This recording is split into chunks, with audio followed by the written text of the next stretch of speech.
옆에 분들과 인사 한번 해볼까요? 메리 크리스마스. 우리 친구들은 인사 안 하네. 우리 친구들 옆에 친구들하고 메리 크리스마스 안 하네. 예. 성탄의 기쁨과 주님의 은혜가 이곳에 함께 하신 모든 분들에게 가득하시기를 간절히 소망합니다. 오늘 성탄절을 맞이해서 예수님의 이름에 담긴 그 의미가 어떤 것인지 함께 나누고자 합니다. 천사가 소개한 예수님의 특징은 뭐냐면 우리를 구원하러 오신 분이다라는 거예요. 우리가 이 시간 한번 따라해 보겠습니다. 구원자로 오신 분. 예. 우리들이 매일 사람을 보면서 부르는 게 뭘까요? 이름이죠. 예. 뭐 특징 지어지는 별명을 부르기보다 그 사람의 이름을 우리가 부르고 그렇게 살아가고 있습니다. 가정에서, 학교에서, 직장에서 나름대로의 어떤 그 하는 일들은 정해져 있겠지만 그거는 잠깐의 하는 일이고 우리들이 각자에게는 뜻이 담겨 있고 의미가 담겨 있는 이름이 있다라는 것입니다. 그런데 그 이름이라는 것이 단순히 누군가를 위해서 부르는 것만이 이름의 모든 어떤 역할은 아니다라는 거예요. 이름이라는 것은 그 사람의 정체성도 담겨져 있고 또 사명도 담겨져 있는 게 이름이 될 것입니다. 오늘 우리가 읽었던 말씀 중에 31절 말씀을 저희들이 다시 한번 읽어보겠습니다. 31절 말씀 읽겠습니다. 보라, 잉태하여 아들을 낳으리니 그 이름을 예수라 하라. 지금 마리아에게 나타난 하나님의 사람, 천사가 아직 태어나지 않은 아기의 이름을 직접 지어준 거예요. 굉장히 특별한 일입니다. 하나님께서 천사를 통해서 직접 알려주신 이름이기 때문에 그렇죠. 고려 말에 문익점이라는 사람이 있었어요. 원나라에서 이제 목화씨를 가지고 와서 우리나라에 목화 재배를 처음 시작했던 분입니다. 문익점. 그 아들 이름이 문영이었어요. 문영. 그런데 이분이 어떤 일을 했냐면 그 재배한 목화를 천으로 이렇게 만드는 기술을 발전시켰어요. 그래서 그 천의 이름을 사람들이 뭐라고 부르냐면 문영인데 그래서 소리 나는 대로 발음을 해가지고 무명이 됐어요. 예, 그래서 무명이라는 이름이 지어졌다고 합니다. 그리고 그 문영의 형 이름이 물레였어요. 문레인데 실을 쉽게 뽑을 수 있는 그 도구를 이제 발명을 하게 됐는데 그 도구의 이름을 사람들이 뭐라고 불렀을까요? 소리 나는 대로 해가지고 물레라고 해서 물레가 되었다고 합니다. 그러니까 어떠한 발명품 또 발견에 대해서 그걸 만든 사람의 이름이 담기는 경우가 굉장히 많다라는 거예요. 왜 그럴까요? 그 물건의 중요성과 가치를 인정하기 때문에 그 사람의 그 이름을 소중하게 여겨서 그 물건의 발명품에다가 넣어주는 그런 하나의 방식이 되었다라는 것입니다. 하물며 사람의 이름도 그렇게 귀하게 여길진데 이 이름 하나님께서 천사를 통해서 이렇게 우리에게 알려주신 이름이 얼마나 귀할까요? 예수님의 이름은 그래서 그 어떤 이름보다도 소중하고 특별한 것이 우리에게 될 것입니다. 물론 이 예수님의 이름 자체가 예수님께서 태어나셨을 그 당시에요 아주 흔한 이름이었을까요? 정말 희귀한 이름이었을까요? 여러분 생각은 어떠세요? 어떤 이름일까요? 예, 굉장히 흔한 이름이었어요. 마치 우리가 어떻게 부르는 거하고 똑같으면 이제 초등학교 들어가면 요즘에도 나오는 거 모르겠네요. 영희야 놀자, 철수야 놀자. 그 요즘도 나오나요? 우리 애들이 대답을 안 해주네. 예, 우리 어렸을 때 교과서에 그런 게 영희야 놀자, 철수야 놀자. 막 굉장히 흔한 이름이죠. 예, 그런 것처럼 그 시대에 예수라는 이름은요 굉장히 가진 사람이 많았어요. 예.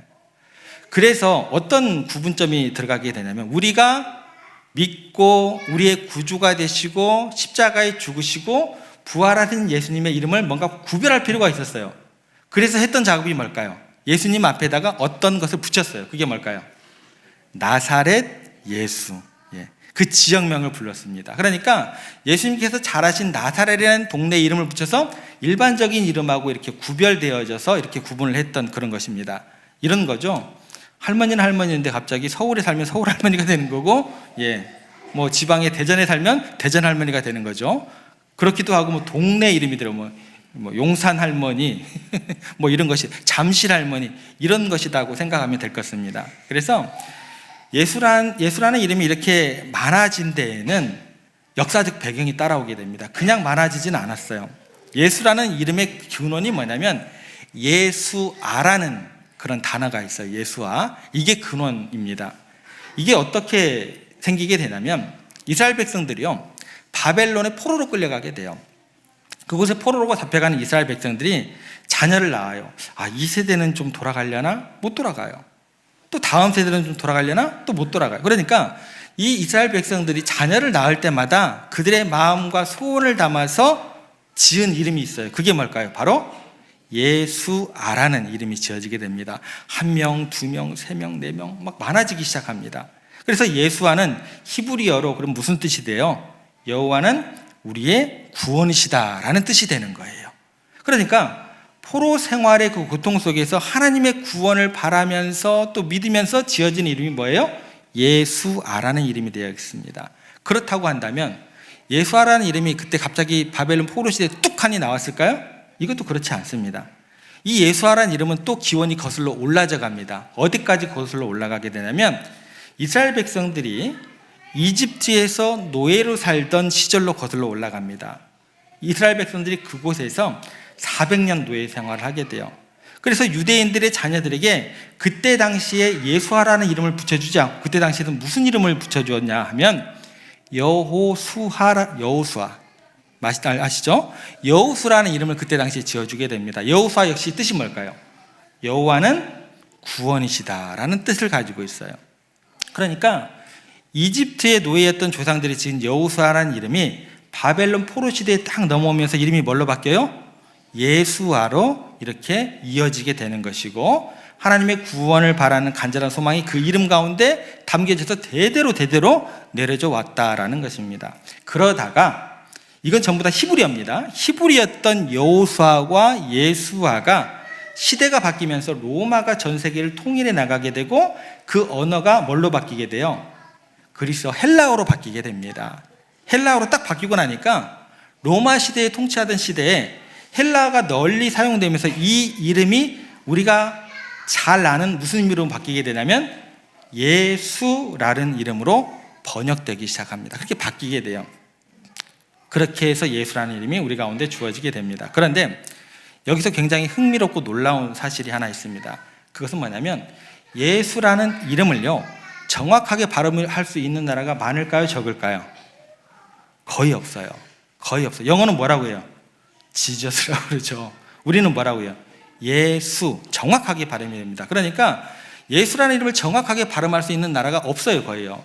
우리나라하고 거의 하와이 원주민 발음 이 정도.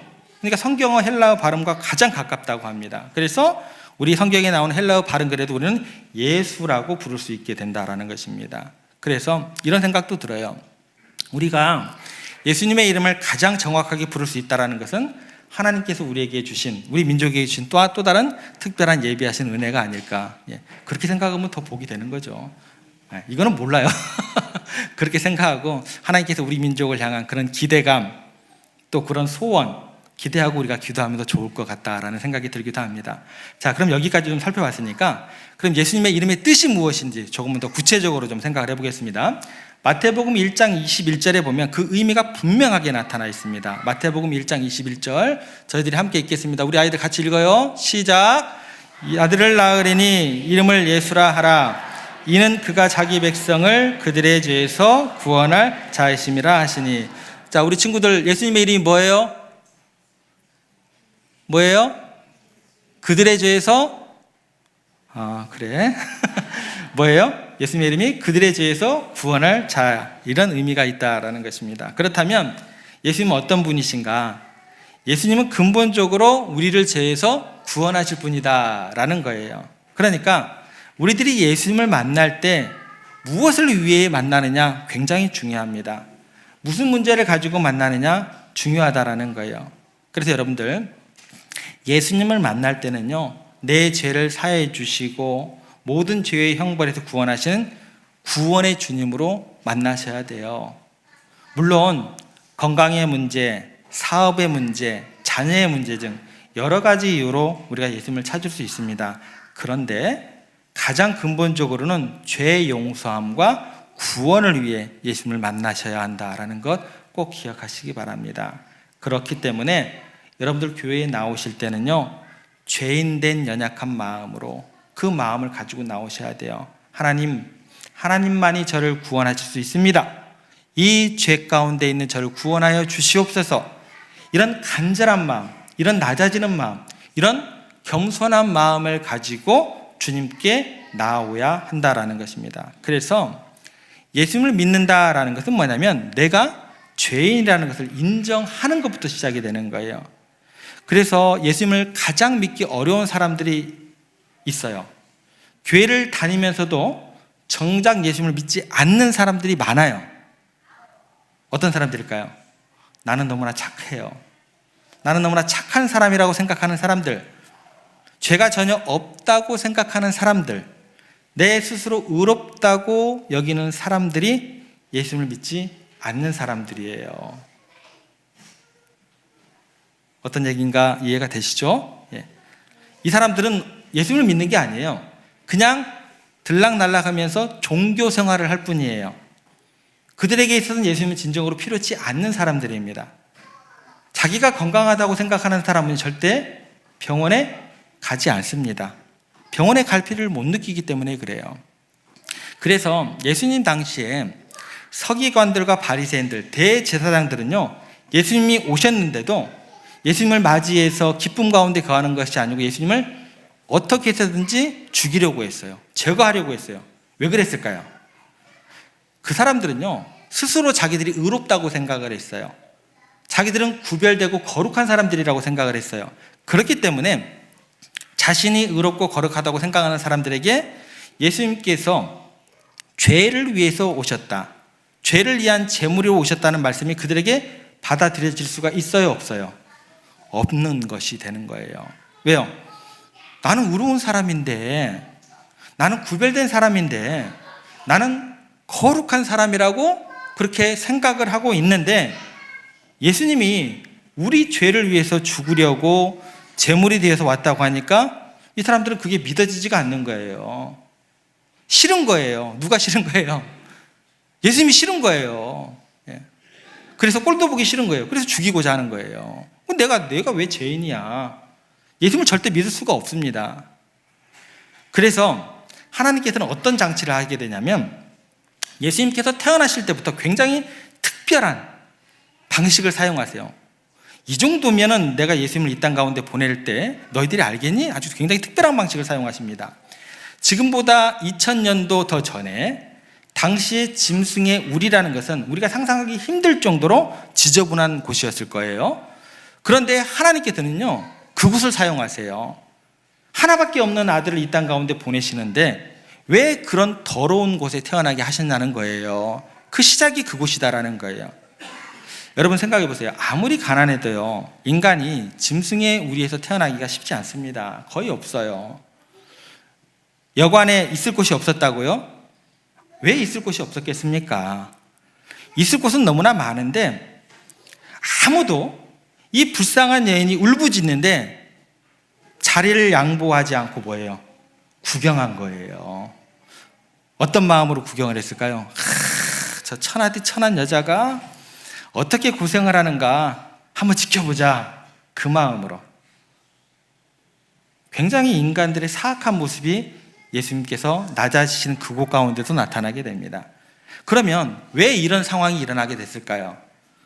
로마의 황제 아우구스투스가 호적 등록을 명령하게 됩니다. 그러면 그 강력한 나라의 왕이 호적을 등록하라 명령하면 이스라엘같이 식민지였고 식민지에 힘없는 백성은 어떻게 돼요?